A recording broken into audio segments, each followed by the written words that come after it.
ಉತ್ತರ ಕನ್ನಡ ಜಿಲ್ಲೆಯಲ್ಲಿ ಗುಡ್ಡ ಸಂಭವಿಸಿ ನಡೆದಂಥ ಅನಾಹುತದ ಸ್ಥಳಕ್ಕೆ ಅಥವಾ ದುರ್ಘಟನೆಯ ಸ್ಥಳಕ್ಕೆ ಸಿಎಂ ಸಿದ್ದರಾಮಯ್ಯ ಸಚಿವರೊಂದಿಗೆ ಭೇಟಿ ನೀಡಿದ್ದಾರೆ.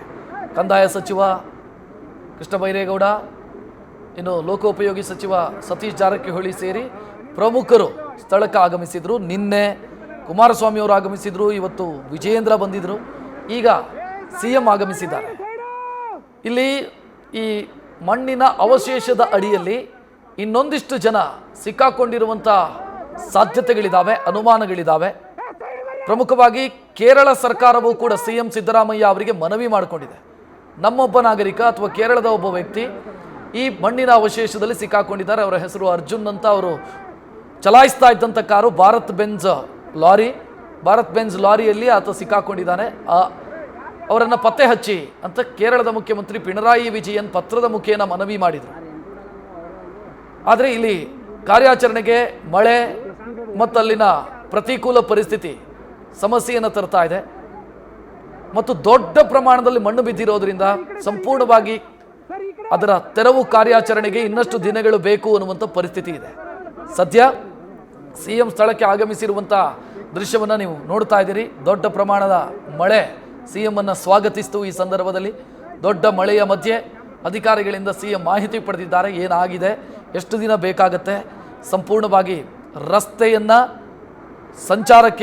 ಸುಗಮ ಸಂಚಾರಕ್ಕೆ ಅನುವು ಮಾಡಿಕೊಡೋದಕ್ಕೆ ಮತ್ತು ಅವಶೇಷದ ಅಡಿಯ ಅಲ್ಲಿ ಯಾರಾದರೂ ಸಿಕ್ಕಾಕೊಂಡಿದ್ರೆ ಅವರನ್ನು ಹೊರತೆಗೆಯೋದಕ್ಕೆ ಎಷ್ಟು ಸಮಯ ಬೇಕಾಗುತ್ತೆ, ಇದೆಲ್ಲದರ ಮಾಹಿತಿಯನ್ನು ಅವರು ಪಡ್ಕೊಂಡಿದ್ದಾರೆ. ಈ ವೇಳೆ ಅಲ್ಲಿ ಕಾರ್ಯಾಚರಣೆ ಮಾಡ್ತಾ ಇರುವಂಥ ತಂಡ ಕೊಟ್ಟಿರುವಂಥ ಮಾಹಿತಿ, ಇಲ್ಲ ಕಷ್ಟ ಶೀಘ್ರ ಮಾಡೋದಕ್ಕೆ ಇಲ್ಲಿ ಸಮಸ್ಯೆ ಇರೋದೇ ಪ್ರತಿಕೂಲ ವಾತಾವರಣದ ಸಮಸ್ಯೆ ಇದೆ, ಶೀಘ್ರ ಅಂದರೆ ಸಮರೋಪಾದಿಯಲ್ಲಿ ಮಾಡೋದು ಕಷ್ಟ ಇದೆ ಅನ್ನೋ ಪರಿಸ್ಥಿತಿಯನ್ನು ಅವರಿಗೆ ವಿವರಿಸುವಂಥ ಕೆಲಸವನ್ನು ಕೂಡ ತಂಡ ಮಾಡಿದೆ. ಸದ್ಯ ಈ ಕಾರ್ಯಾಚರಣೆಗೆ ಇಂಡಿಯನ್ ಆರ್ಮಿ ಕಡೆಯಿಂದಲೂ ಕೂಡ ಸಾಥ್ ಸಿಗ್ತಾ ಇದೆ.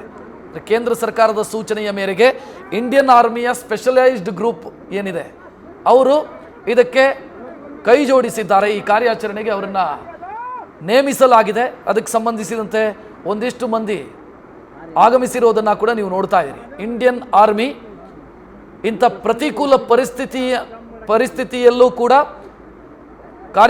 ಸವಾಲಿನ ಕಾರ್ಯಾಚರಣೆಯನ್ನು ಮಾಡಿದಂಥ ಉದಾಹರಣೆಗಳಿದ್ದಾವೆ. ಸೊ ಇಂಡಿಯನ್ ಆರ್ಮಿಯ ಸ್ಪೆಷಲೈಸ್ಡ್ ಟೀಮ್ ಆಗಮಿಸಿರೋದು ಕಾರ್ಯಾಚರಣೆಗೆ ಬಲ ತುಂಬಿದೆ. ಇಂಡಿಯನ್ ಆರ್ಮಿಯಲ್ಲಿ ಪ್ರಮುಖವಾಗಿ ನಾವು ನೋಡಬೇಕು ಅಂತಾದರೆ ಒಂದು BRO, ಬಾರ್ಡರ್ ರೋಡ್ ಆರ್ಗನೈಸೇಷನ್, ಅಂದರೆ ಇಂಥ ಗಡಿ ಪ್ರದೇಶದ ತೀರ ಪ್ರತಿಕೂಲ ಸ್ಥಿತಿ ಇರುವಂಥ ಜಾಗಗಳೆಲ್ಲ ರಸ್ತೆ ಮಾಡಿ ಎಕ್ಸ್ಪರ್ಟ್ಸು ಅವರು.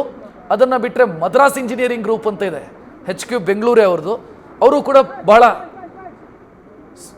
ಈ ವಿಚಾರದಲ್ಲೆಲ್ಲ ಬಹಳ ವಿಶೇಷ ಪರಿಣತಿ ಪಡೆದಂಥವ್ರು. ಅಂದರೆ ಪ್ರತಿಕೂಲ ಸ್ಥಿತಿಯಲ್ಲಿ ಬ್ರಿಡ್ಜ್ಗಳನ್ನು ಮಾಡೋದು, ರಸ್ತೆಗಳನ್ನು ಮಾಡೋದು, ಇದೆಲ್ಲವೂ ಕೂಡ ಮದ್ರಾಸ್ ಇಂಜಿನಿಯರಿಂಗ್ ಗ್ರೂಪ್. ಸೊ ಆ ಟೀಮ್ನ ಸಪೋರ್ಟನ್ನು ಕೂಡ ಪಡ್ಕೊಳ್ಳಲಾಗ್ತಾ ಇದೆ ಕಾರ್ಯಾಚರಣೆಗೆ ಸಂಬಂಧಿಸಿದಂತೆ. ಸದ್ಯ ಸಿಎಂ ಆಗಮಿಸಿರುವಂಥ ದೃಶ್ಯವನ್ನು ಗಮನಿಸ್ತಾ ಇದ್ದಾರೆ.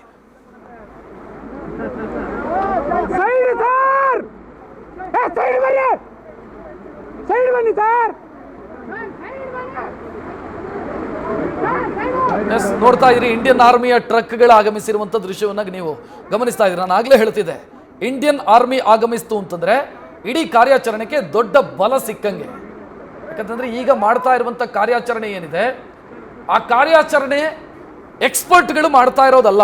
ಅಂದ್ರೆ ಈ ರೀತಿಯ ದೊಡ್ಡ ಪ್ರಮಾಣದ ಅನಾಹುತಗಳನ್ನು ಅಥವಾ ದೊಡ್ಡ ಪ್ರಮಾಣದ ಸಮಸ್ಯೆಯನ್ನು ಬಗೆಹರಿಸಿರುವಂಥ ಉದಾಹರಣೆ ಇರುವಂಥ ಎಕ್ಸ್ಪರ್ಟ್ ಅಲ್ಲ. NDRF, SDRF ಮತ್ತು IRB ಟೀಮ್ ಇದೆ. ಅಲ್ಲಿ IRB ಅಂತಂದ್ರೆ ಈ ಕನ್ಸ್ಟ್ರಕ್ಷನ್ ಕಂಪನಿ, ಈ ರಸ್ತೆಯ ಕನ್ಸ್ಟ್ರಕ್ಷನ್ ಕಂಪನಿ, ಅವರು ಮಾಡ್ತಾ ಇರುವಂಥ ತೆರವು ಕಾರ್ಯಾಚರಣೆ.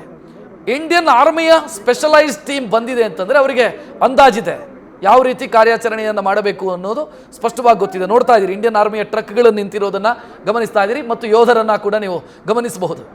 ಸೊ ಕೇಂದ್ರ ಸರ್ಕಾರದ ಸೂಚನೆಯ ಮೇರೆಗೆ, ರಕ್ಷಣಾ ಇಲಾಖೆಯ ಸೂಚನೆಯ ಮೇರೆಗೆ ಇಂಡಿಯನ್ ಆರ್ಮಿಯ ಟೀಮ್ ಬಂದಿದೆ. ಇಂಡಿಯನ್ ಆರ್ಮಿಯಲ್ಲಿ ಪ್ರಮುಖವಾಗಿ ಈ ವಿಚಾರಗಳನ್ನು ನಿಭಾಯಿಸಿರುವಂಥ ಅನುಭವ ಇರುವಂಥ ಟೀಮ್ಗಳಿದ್ದಾವೆ, ಬಹಳಷ್ಟು ಸ್ಪೆಷಲೈಸ್ಡ್ ಟೀಮ್ಗಳಿದ್ದಾವೆ. ಅವರನ್ನು ಇಲ್ಲಿಗೆ ಕರ್ತವ್ಯಕ್ಕಾಗಿ ನಿಯೋಜಿಸಲಾಗಿದೆ ಅಥವಾ ಈ ಪರಿಸ್ಥಿತಿಯನ್ನು ಸರಿದಾರಿಗೆ ತರೋದಕ್ಕಾಗಿ ಅವರನ್ನು ನಿಯೋಜಿಸಲಾಗಿದೆ. ಆ ದೃಶ್ಯವನ್ನು ಕೂಡ ನೀವು ಗಮನಿಸ್ತಾ ಇದ್ದೀರಿ. ಇಂಡಿಯನ್ ಆರ್ಮಿಯ ಟೀಮ್ ಆಗಮಿಸಿರುವುದನ್ನು ಕೂಡ ನೀವು ನೋಡ್ತಾ ಇದ್ದೀರಿ.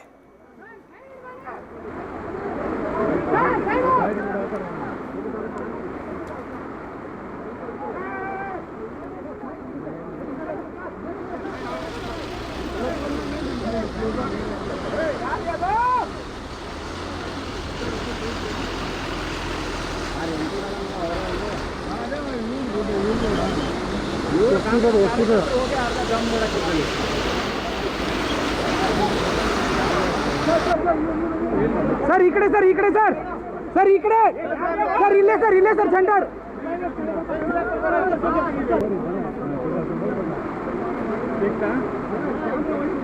ಇಲ್ಲಿ ಗಮನಿಸ್ತಾ ಇದ್ದೀರಿ, ಸಿಎಂ ಬಂದಿದ್ದಾರೆ, ಸಿಎಂ ಅಧಿಕಾರಿಗಳಿಂದ ಮಾಹಿತಿಯನ್ನು ಪಡ್ಕೊಳ್ತಿದ್ದಾರೆ. ಸಿಎಂ ಏನು ಮಾಡಬಹುದು, ಮಾಹಿತಿಯನ್ನು ಪಡಿಬಹುದು, ಒಂದಿಷ್ಟು ಸೂಚನೆಯನ್ನು ಕೊಡಬಹುದು, ಮಾಡ್ರಿ ಮಾಡ್ಕೊಳ್ಳಿ ಬೇಗ ಅಂತ, ಅಥವಾ ಏನಾದರೂ ಸಮಸ್ಯೆಗಳಿದ್ರೆ ಅದನ್ನು ಬಗೆಹರಿಸ್ತೀವಿ ಅನ್ನುವಂಥ ಭರವಸೆಯನ್ನು ಏನಾದರೂ ಕೊಡಬಹುದು. ಜನರಿಗೆ ಏನಾದರೂ ಅಲ್ಲಿ ಯಾರು ಜೀವ ಕಳ್ಕೊಂಡಿದ್ದಾರೋ ಅವರಿಗೆ ಪರಿಹಾರದ ಭರವಸೆಯನ್ನು ಕೊಡಬಹುದು. ಆದರೆ ಆಶಾಭಾವನೆ ಇರೋದು ಇವ್ರ ಮೇಲೆ.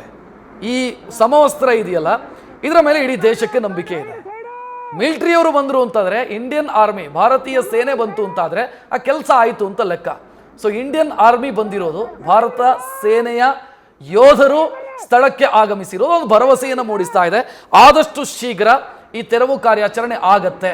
ಒಂದು ವೇಳೆ ಮಣ್ಣಿನ ಅವಶೇಷದ ಅಡಿಯಲ್ಲಿ ಯಾರಾದರೂ ಸಿಕ್ಕಾಕೊಂಡು ಇನ್ನೂ ಉಸಿರಾಡ್ತಿದ್ರೆ, ಗೊತ್ತಿಲ್ಲ, ಸಾಧ್ಯತೆಗಳಿರಬಹುದು, ಯಾರಿಗೂ ಗೊತ್ತು, ಉಸಿರಾಡ್ತಿದ್ರೆ ಅಂಥವರನ್ನು ಉಳಿಸೋದಕ್ಕೆ ಬಂದಿರುವಂಥದ್ದು ಅದು ಭಾರತೀಯ ಸೇನೆ.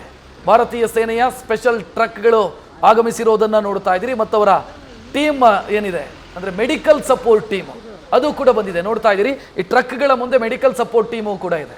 ಸೊ ಅವರು ಆಗಮಿಸಿರೋದನ್ನು ಗಮನಿಸ್ತಾ ಇದ್ದೀರಿ. ನನಗೆ ಈ ದೃಶ್ಯಕ್ಕಿಂತ ಈ ದೃಶ್ಯ ಹೆಚ್ಚು ಆಶಾದಾಯಕವಾಗಿದೆ. ಅಂದರೆ ಸಿಎಂ ಬಂದು ಸೂಚನೆಯನ್ನಷ್ಟೇ ಕೊಡೋದಕ್ಕೆ ಸಾಧ್ಯ. ಇಂಡಿಯನ್ ಆರ್ಮಿ ಬಂತು ಅಂತಾದರೆ ಏನಾದರೂ ಒಂದು ಆಗತ್ತೆ, ಆದಷ್ಟು ಶೀಘ್ರ ಈ ಸಮಸ್ಯೆ ಬಗೆಹರಿಯುತ್ತೆ, ಅಥವಾ ಆದಷ್ಟು ಶೀಘ್ರ ರಸ್ತೆ ಸಂಚಾರ ಸಾಧ್ಯ ಆಗುತ್ತೆ, ಅಥವಾ ಯಾರಾದರೂ ಸಿಕ್ಕಾಕೊಂಡಿದ್ರೆ ಅದನ್ನು ಅವರನ್ನು ರಕ್ಷಣೆ ಮಾಡುವಂಥ ಕೆಲಸಗಳಾಗತ್ತೆ ಅನ್ನುವಂಥ ಆಶಾವಾದ ಮೂಡೋದಕ್ಕೆ ಸಾಧ್ಯ ಇದೆ. ಇನ್ನು ರಾಜಕಾರಣಿಗಳು ಎಷ್ಟು ಜನ ಬಂದ್ರೂ ಅಷ್ಟೇ, ಬರ್ತಾರೆ ಹೋಗ್ತಾರೆ ನೋಡ್ತಾರೆ, ಇಷ್ಟೇ ಆಗೋದು. Including CM. ನಿನ್ನೆ ಕುಮಾರಸ್ವಾಮಿ ಅವರು ಬಂದರೂ ಅಷ್ಟೇ, ಬಂದರು ಸೂಚನೆ ಕೊಟ್ಟರು ಹೋದರು, ಅದರ ಆಚೆಗೆ ಏನಾಗುತ್ತೆ, ಏನೂ ಆಗಲ್ಲ. ನ್ಯೂಸ್ ಫಸ್ಟ್, ನಿರ್ಭೀತಿಯಿಂದ ನಿಮ್ಮ ಪರವಾಗಿ.